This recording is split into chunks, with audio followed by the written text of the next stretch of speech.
याचिका सुद्धा नागपूर.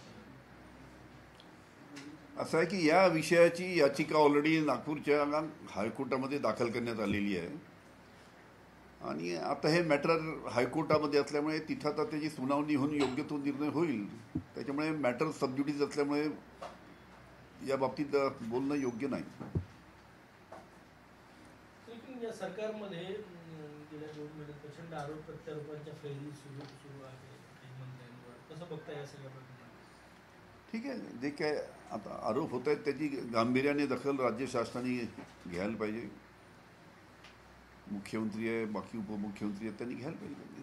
डीपीडीसीची योजना ही तुमच्या सरकारच्या कार्यकाळामध्ये सुरू झाली. त्यामध्ये जे बदल केले गेले ते माहिती सरकारच्या काळामध्ये झाले. त्यामुळे कुठे शेतकऱ्यांना जो थेट लाभ तुमच्या सरकारच्या काळामध्ये मिळत होता, या निर्णयामुळे जवळपास 13 लाख शेतकऱ्यांना पासून वंचित राहावं लागलं. बरोबर आहे, म्हणूनच म्हटलं मी की हे संपूर्ण प्रकरण आता कोर्टामध्ये दाखल करण्यात आलेलं आहे. नागपूरच्याच हायकोर्टामध्ये आहे. त्याची रीतसर सुनावणी चालू आहे. आता तिथं रीतसर सुनावणी चालू आहे तर त्याचा काय निकाल येतो त्याची वाट पाहू आम्ही. ज्या पद्धतीने हे सगळे आरोप होतात म्हणजे एकतर त्यांच्या आधीच्या काळातले आणि आता धनंजय मुंडेवर जे आरोप होते ते सगळे आरोपानंतर काय तुमची माहिती असणार आहे? आता ज्या बीडच्या प्रकरणामध्ये आम्ही अनेकदा बोललो आहे की ज्या पद्धतीनं संतोष देशमुख याला अमानुष पद्धतीनं त्याला मारण्यात आलं, त्याची हत्या झाली, त्याच्यामध्ये जो कोणी दोषी असेल त्याच्यावर कारवाई झाली पाहिजे ही आमची भूमिका आहे आणि त्या पद्धतीनं राज्य शासनाने पावलं उचलावी. नाही, जो कोणी दोषी असेल आता हे दोषी ठरवण्यासाठी न्यायालयात 5-10-15 वर्ष लागेल. आता खूप साऱ्या गोष्टी थेट धनंजय मुंडेंवर येऊन थांबत आहे. कसं आहे तिथे आता CID इन्क्वायरी करत आहे, SIT बसवली आहे, ज्युडिशियल कमिशन इन्क्वायरी करत आहे. याचे लवकरात लवकर रिपोर्ट समोर आले पाहिजे, त्याच्यामुळे सत्य तर माहीत पडेल काय. असं वाटतं का कुठेतरी अजित पवार यांच्या मंत्र्यांना लक्ष केलं जात आहे? काय त्याच्याबद्दल बोलणं सध्या योग्य नाही. माहिती संपूर्ण या ज्युडिशियल कमिशनची किंवा इन्क्वायरी कमिशनची माहिती पुढे आल्यानंतर त्याच्याबद्दल बोलता येईल. इन जनरल छगन भुजबळ असेल, त्यानंतर धनंजय मुंडे असेल, कुठेतरी असा एक आपला ट्रॅक पाहायला मिळतो की सातत्याने अजित पवार यांच्या आमदारांना किंवा मंत्र्यांना लक्ष केलं जात आहे.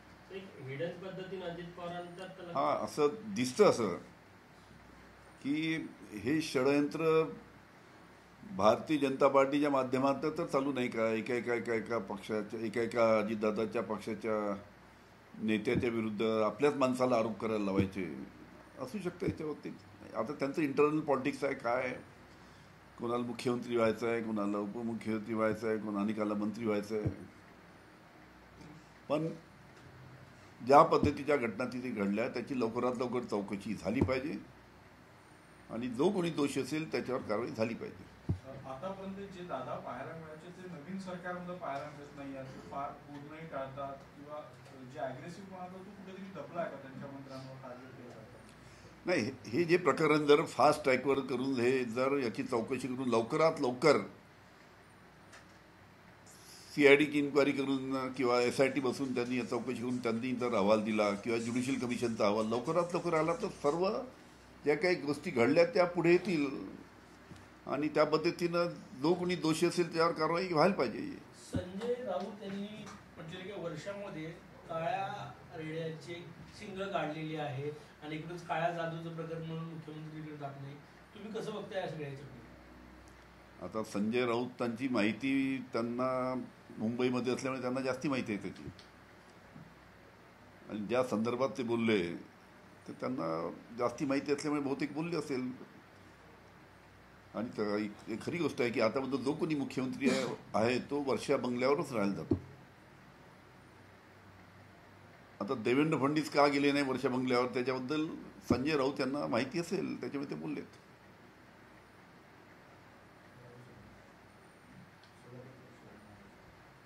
अभिनेते सोलापूरकर यांनी शिवाजी महाराजांच्या बाबतीत पुन्हा एकदा वादग्रस्त वक्तव्य केलेलं आहे. या सगळ्या बाबतीत तुम्ही कशा दृष्टीनं पाहता या सगळ्या वक्तव्याला? कारण शिवाजी महाराज आराध्य दैवत आहे. असं आहे की राहुल सोलापूरकर यांनी जे अतिशय दुर्दैवी वक्तव्य छत्रपती शिवाजी महाराजांवर केलं आहे, मला एक समजत नाही की अशा पद्धतीनं सर्वांना माहीत आहे की छत्रपती शिवाजी महाराज हे सर्वांचे दैवत आहे. आणि अशा पद्धतीनं छत्रपती शिवाजी महाराजांवर वक्तव्य करून त्यांची उंची कमी करण्याचं काम राहुल सोलापूरकर सारखी मंडळी करतात. त्याचा मी निषेध करतो. आणि अशा पद्धतीनं वक्तव्य कोणतीही माहिती नसताना, कोणत्या प्रकारचा इतिहास माहिती नसताना करू नये, अशा प्रकारची सुद्धा त्यांना विनंती करतो. एक प्रश्न असा की तुमच्याकडून धनंजय मुंडेंच्या राजीनाम्याची मागणी होत नाही आहे शरद पवार तुमच्या एकूणच याच्याकडून, जेव्हा की सामाजिक कार्यकर्ते त्यांच्या राजीनाम्याची मागणी करतात, तुम्ही कुठेतरी फेवर आहे तुमचं सॉफ्ट कॉर्नर आहे असं दिसतंय. कसं आहे की याच्या बाबतीत चौकशी लवकरात लवकर आली पाहिजे. कुणी असो दोषी, मग चौकशी होऊन जर त्यांचं नाव पुढे आलं तर त्यांच्यावर कारवाई झाली पाहिजे. जो कोणी दोषी असेल त्यावर कारवाई झाली पाहिजे. पण आता एवढी 2 महिन्यापासून राज्य शासन सांगते आम्ही चौकशी करतो, CIDची चौकशी, SIT बसवली अधिकाऱ्यांची, ज्युडिशियल कमिशन बसवलं. मग काहीतरी त्याचा निष्कर्ष बाहेर आले पाहिजे ना. त्याच्यामध्ये माहीत पडलं पाहिजे की कोण दोषी आहे म्हणून. आणि जो दोषी असेल त्यावर 100% कारवाई झाली पाहिजे. धनंजय मुंडे समजा यामध्ये दोषी आढळले त्यावर कारवाई झाली पाहिजे. पण हे संपूर्ण चौकशीचा अहवाल लवकरात लवकर समोर आला पाहिजे. इतक्या वर्षापासून कधी मुख्यमंत्री निवासस्थानाला घेऊन असं बूमर पाहायला मिळत नव्हतं. मात्र आता ज्या प्रकारे त्याला घेऊन चर्चा आहे, अंधश्रद्धेला घेऊन, तर अनेकांच्या मनामध्ये तिथे जायला भीती निर्माण होणार नाही का भविष्यामध्ये? भीती निर्माण झाली आहे असं संजय राऊतांचं म्हणणं आहे. म्हणून देवेंद्र फडणवीस चालले नाही असं त्यांचं म्हणणं आहे. होऊ शकतं तिथं काही काळी जादू झाली असेल, त्याच्यामुळे बहुतेक सध्याचे मुख्यमंत्री तिथं जायला घाबरत असेल.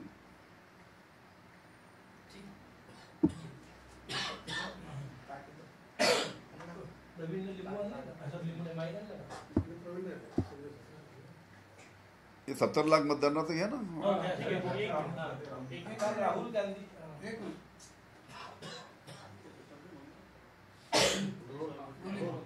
राहुल गांधी यांनी जो आरोप केलेला आहे 70 लाख मतदान वाढले, राष्ट्रवादी शरद पवार गटालाही असंच वाटतं का? त्यांचा तोच आरोप आहे का? काल राहुल गांधी साहेब यांनी लोकसभेमध्ये जे आरोप केलेत, काल राहुल गांधी साहेबांचं लोकसभेमध्ये अतिशय सुंदर भाषण केलं त्यांनी. आणि त्या भाषणामध्ये त्यांनी महाराष्ट्राचा विषय काढला. आणि महाराष्ट्राचा विषय काढून कशा पद्धतीनं 2019ची लोकसभा ते 2024ची लोकसभा म्हणजे 5 वर्षामध्ये किती मतदान वाढलं, अंदाजे 7 लाख.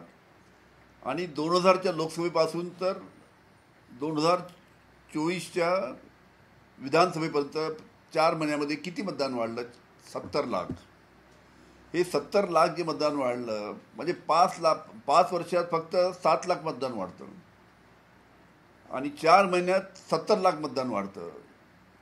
त्याच्यामुळे त्यांनी संशय व्यक्त केला की याच्यामध्ये हे मतदान, या मतदानाच्या भरोश्यावर सध्या महाराष्ट्रामध्ये जे भारतीय जनता पार्टी त्यांच्या मित्र लोकांचं जे सरकार आहे, हे फक्त हे 70 लाख जे मतदान जे जास्तीचं वाढवून करण्यात आलं आणि जशा पद्धतीनं EVMचे घोटाळे झालेत त्याच्या माध्यमातून सध्या महाराष्ट्रामध्ये हे भारतीय जनता पार्टीचं सरकार आहे.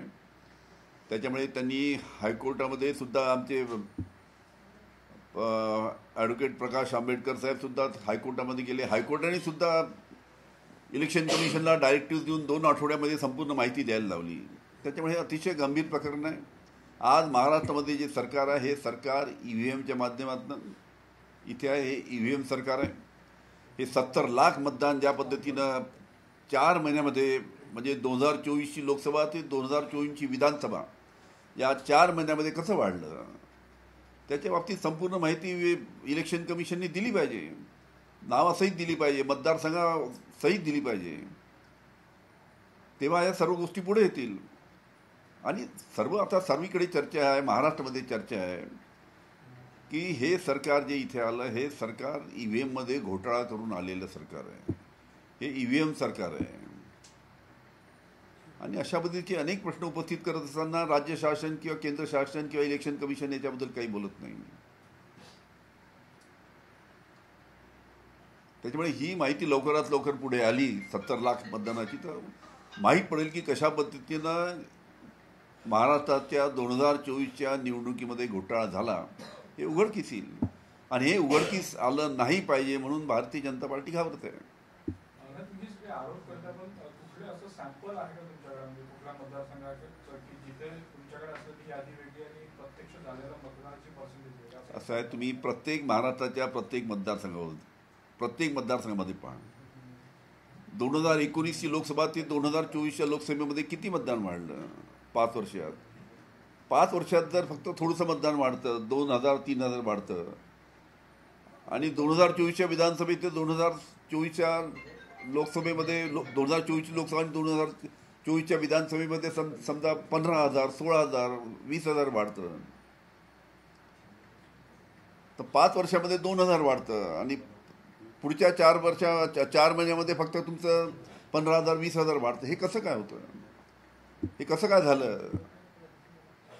आणि या सर्व गोंधळामुळे, या सर्व घोटाळ्यामुळे हे सर्व महाराष्ट्रामध्ये जे निकाल लागलेले आहेत. तुम्ही एक गोष्ट लक्षात ठेवा, 2014मध्ये जेव्हा विधानसभेची निवडणूक महाराष्ट्रामध्ये झाली त्यावेळेस मोदी साहेबांची लाट होती, त्यावेळेस नरेंद्र मोदी साहेबांची लाट होती आणि त्यावेळेस भारतीय जनता पार्टीने महाराष्ट्रामध्ये 288 जागा लढवल्या होत्या, पूर्णच्या पूर्ण मतदारसंघ. आणि मोदींची लाट असताना त्यावेळेस महाराष्ट्रामध्ये 288 पैकी भारतीय जनता पार्टीच्या फक्त 122 आमदार निवडून आले होते, फक्त 122. मोदी साहेबांची लाट असताना आता 2024मध्ये नरेंद्र मोदी साहेबांची लाट नाही, शेतकरी नाराज, महागाईचा प्रश्न, अनेक प्रश्न असताना यावेळेस भारतीय जनता पार्टीने 149 जागा विधानसभेच्या लढवल्या आणि 132 जागा निवडून आणल्या, 89%. म्हणजे 2014मध्ये मोदीची लाट असताना 42% जागा निवडून आल्या आणि यावेळेस मोदी साहेबांची लाट नसताना, महागाईचा प्रश्न असताना, शेतकरी नाराज असताना 89% जागा निवडून आल्या. याच्यावर कुणाचाही विश्वास बसणार नाही. 100% याच्यामध्ये EVM मध्ये गोंधळ करून मतदारसंघाच्या मतदार यादीमध्ये गोंधळ करून हे सरकार महाराष्ट्रामध्ये आलेलं आहे.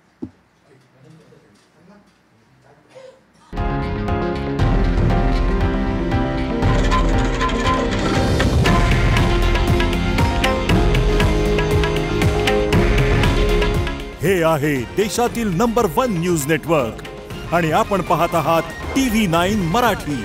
काळजी तुमची, हित महाराष्ट्राचं.